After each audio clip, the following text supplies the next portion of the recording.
Halo teman-teman, Assalamualaikum. Selamat datang kembali di HC Suka Cerita. Dalam video kali ini, aku akan bercerita tentang sejarah dan asal-usul salah satu kota yang ada di Jawa Barat. Langsung aja, simak videonya sampai habis, sejarah dan asal-usul Sukabumi.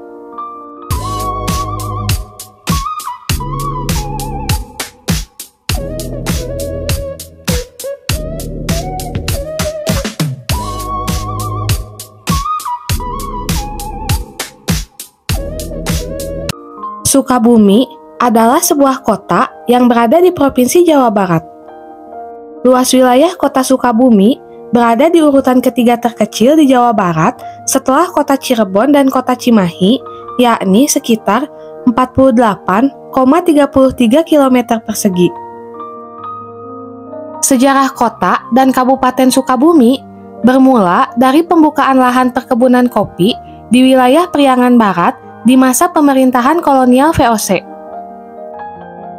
Karena besarnya permintaan akan komoditas kopi di Eropa, pada tahun 1709, Gubernur Jenderal Abraham van Riebeeck mulai membuka perkebunan kopi di daerah Cibalagung atau Bogor, Cianjur atau Cianjur, Jogjogan, Pondokopo, dan Gunung Guruh.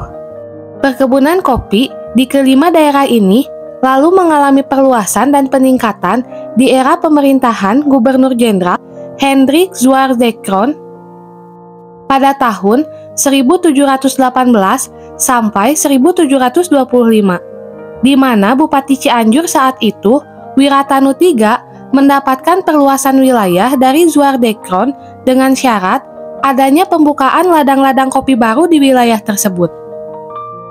Seiring waktu, kawasan sekitar perkebunan kopi di Gunung Guruh berkembang menjadi beberapa pemukiman kecil. Salah satunya adalah Kampung Cikole. Pada tahun 1776, Bupati Cianjur, Wiratanu IV, membentuk Kepatihan Cikole yang merupakan pendahulu dari Kabupaten Sukabumi saat ini. Kepatihan Cikole terdiri dari 6 distrik, yaitu Distrik Gunung Parang, Cimahi, Ciheulang, Cicurug, Jampang Kulon, dan Jampang Tengah. Pusat kepatihannya berada di Cikole karena dipandang memiliki lokasi yang sangat strategis untuk komunikasi antara Batavia dan Cianjur yang saat itu merupakan ibu kota dari Keresidenan Priangan. Dalam catatan arsip Hindia Belanda, nama Sukabumi atau Soukabumi pertama kali digunakan oleh Andries de Wilde, seorang ahli bedah dan pengusaha perkebunan kopi dan teh berkebangsaan Belanda. Nama Sukabumi pertama kali digunakan pada tanggal 13 Januari 1815 oleh de Wilde yang saat itu baru membuka lahan perkebunan. Dalam laporan surveinya, de Wilde mencantumkan nama Sukabumi sebagai tempat ia menginap di Kepatihan Cikole.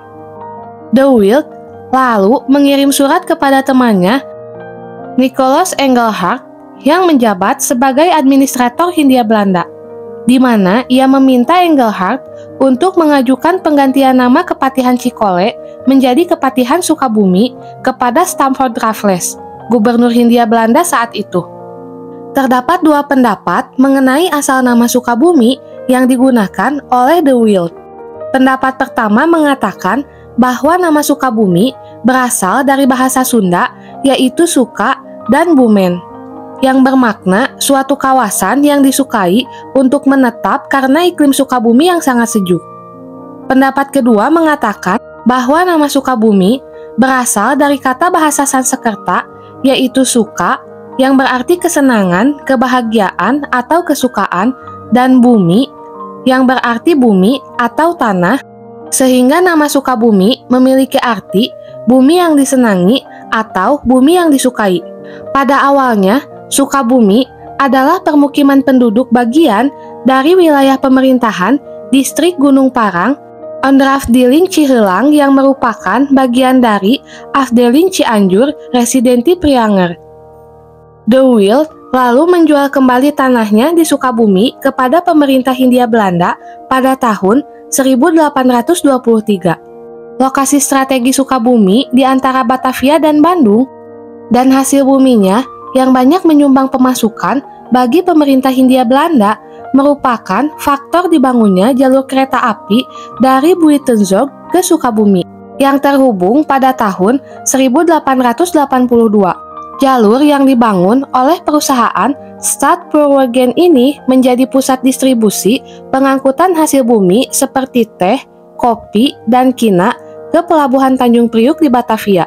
Sukabumi yang berawal dari sebuah distrik berkembang menjadi daerah yang mendapat status gemeente atau kota praja. Perkembangan ini mungkin terjadi dikarenakan letak wilayah Sukabumi yang strategis, terutama setelah dibangun Jalan Raya Pos oleh Gubernur Jenderal Herman Willem Daendels di tahun 1809. Keberadaan perkebunan teh yang berada di Sukabumi menjadi faktor penarik penduduk sekitar untuk datang ke Sukabumi. Mereka datang mengadu nasib untuk meningkatkan taraf hidupnya. Akhirnya, Sukabumi tumbuh menjadi pusat perekonomian. Penduduk yang berada di Sukabumi dapat memenuhi sebagian besar kebutuhan ekonominya di pasar lokal. Barang-barang tersebut dihasilkan oleh penduduk pedalaman yang akan diperjualbelikan di pasar. Wilayah Sukabumi akhirnya tumbuh dengan sistem hukum dan berkembang ke arah kosmopolitan seperti yang dikemukakan Weber. Kondisi ini menjadi pertimbangan pemerintah Hindia Belanda untuk membangun lintasan jalan kereta api yang menghubungkan Batavia dengan Sukabumi. Jalur kereta api tersebut memberikan banyak keuntungan bagi perkebunan teh yang memerlukan transportasi yang murah dan cepat untuk menjual hasil perkebunan ke pabrik ataupun ke kota.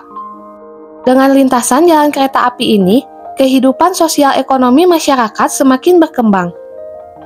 Pemerintah Hindia Belanda juga membangun sejumlah irigasi untuk pertanian di wilayah Sukabumi.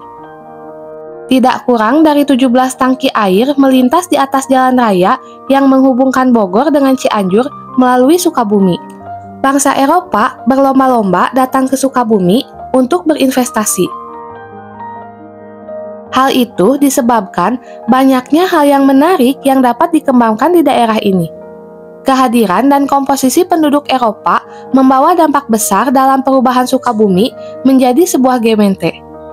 Kebijakan desentralisasi dan perubahan pemerintah negeri memberi ruang bagi mereka untuk menjadikan Sukabumi sebagai daerah otonom. Sukabumi merupakan tempat percetakan surat kabar Tionghoa pertama kali di Indonesia, yaitu Lipo pada tahun 1901 yang berbahasa Melayu Mandarin. Status Sukabumi sebagai kota sendiri dimulai pada 1 April 1914. Di mana pemerintah Hindia Belanda meresmikan Sukabumi sebagai gemeente atau kota praja karena populasi bangsa Eropa yang cukup signifikan. Tanggal 1 April telah dipilih untuk memperingati kemenangan kelompok Geuzen atau leluhur bangsa Belanda dalam merebut kota Brilli dari tangan Spanyol dalam Perang 80 tahun yang terjadi pada tanggal 1 April 1572.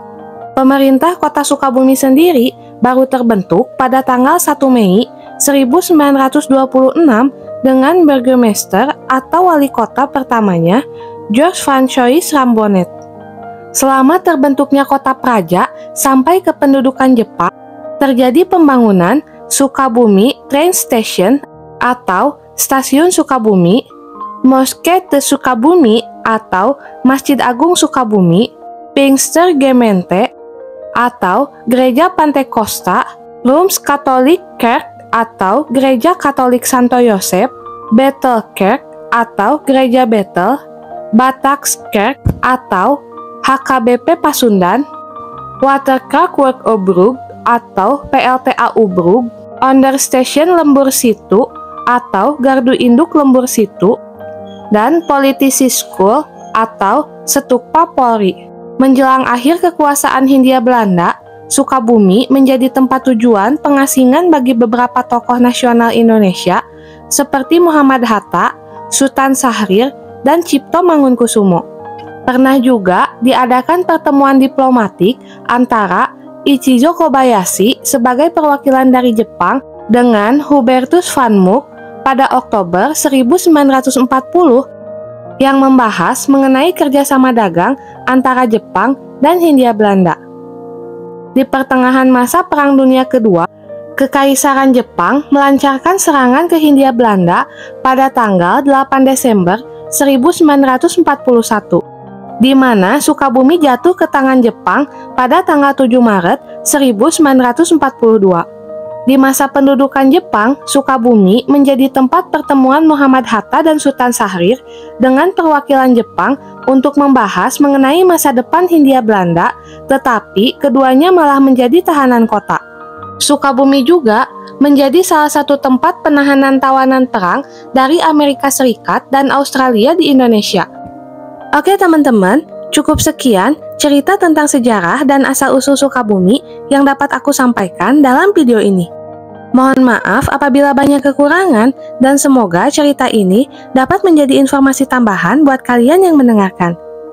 Jangan lupa buat selalu support channel ini dengan cara like, komen, share sebanyak-banyaknya, dan subscribe. Bye-bye!